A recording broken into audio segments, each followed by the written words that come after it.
शीर्षक है मिथिला एखन जीवित अछि। मिथिला एखन जीवित अछि। पोथी मात्र में नहीं, गामक साँझ में ओहि वृद्धक कपैत स्वर में जे एखनो लोक कथा सुनबैत छथि, ओहि कन्याक सामा चकेवा गीत में मिथिला जीवित अछि। मिथिला एखन जीवित अछि। टूटल मंदिरक ईंट में, पुरान पोखरिक घाट में, यत्र तत्र दबल भांगल मूर्ति में, रत्न गर्भाक गर्भ में सुतल रत्न में, आ पीपरक ओहि छाह में जतय इतिहास विश्राम करैत अछि। कोनो भांगल मूर्ति जखन माटि से बाहर अबैत अछि तखन ओ पाथर मात्र नहीं, अखिल सभ्यता बाजि उठैत अछि।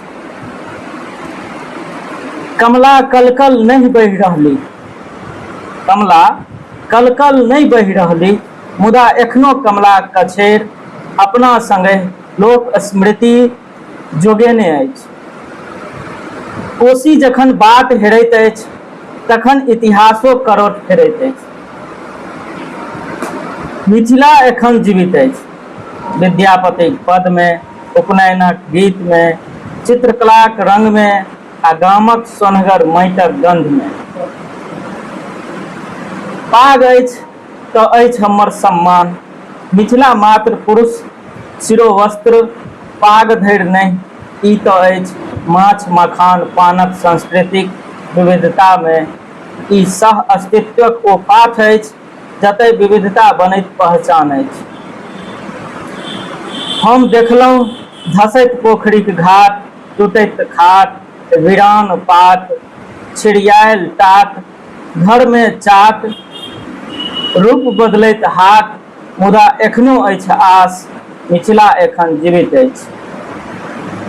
मिथिला एखन जीवित अछि ओहि युवक में जे अपन भाषा लिपि बचाबऽ चाहैत अछि, ओहि स्त्री में जे लोकगीत के अगिला पीढ़ी धरि पहुँचाबैत छथि, ओहि हाथर में जे एखनो चलैत अछि। मौन पड़ल अछि प्राचीन टीला, जँ कोइर बहराए पुरानिधि, तखन देखत जग एहि माटिक लीला। मिथिला एखन जीवित अछि, आ जा धरि माटि भाषा लोक आ स्मृति जीवित रहत ता धरि मिथिला अमर रहत।